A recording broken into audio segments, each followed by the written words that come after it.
hammer. Oh my God!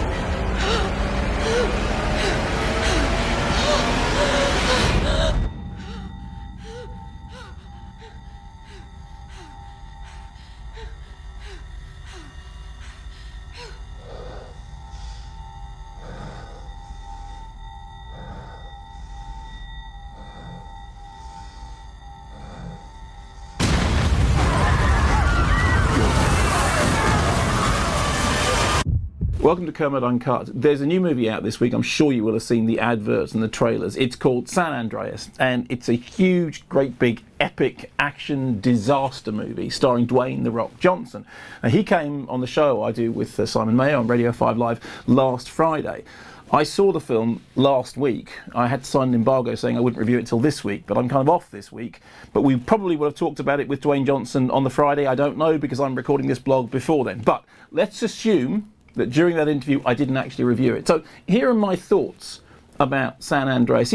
Interestingly enough, I've got quite an affection for disaster movies. As I said before on the blog, I made a documentary some time ago called Fire in the Sky, Hell Underwater, which was about the great disaster cycle of the early 1970s, concentrating particularly on the films of Irwin Allen, who I really was a fan of, which pretty much set in tablets of stone the idea that when you have a disaster movie, it will play out like a morality tale, that somehow the immorality of the people will bring the disaster, and the people who are the most moral will outlive it. It's very much like those rules set up in Scream for the way that horror movies work. And as you'll also know, the thing with disaster movies is they're never really about what they appear to be about. So you have the Towering Inferno. Well, it looks like it's the thing about, being caught in a building that's on fire, but actually it's to do with the relationship between the fire chief and the architect. You look at the Poseidon Adventure. Well, it looks like it's a film about a boat turned upside down, but actually it's to do with Gene Hackman having a crisis of faith and then finally redeeming himself. And in terms of earthquake movies, they go right back to the kind of archetype, which is a film from the 1930s called San Francisco.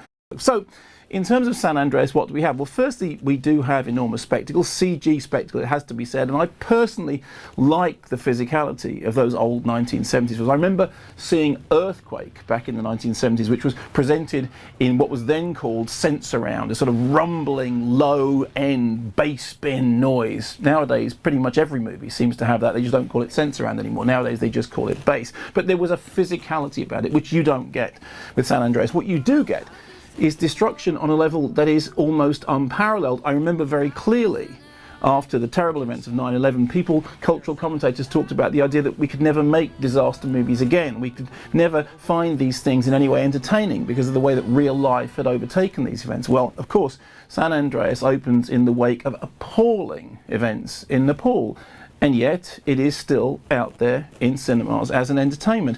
How does it get away with it? Well, because it's not really about an earthquake. It's about Dwayne "The Rock" Johnson's character reasserting himself as the head of his family. I know that sounds like reading too much into the film, but that's kind of what all of these movies are about.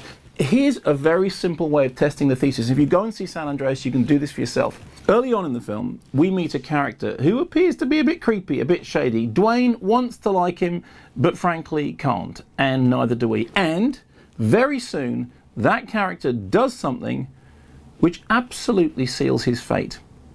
San Andreas may not be a great disaster movie, although it is bigger and louder than many disaster movies, but it does certainly follow the rules.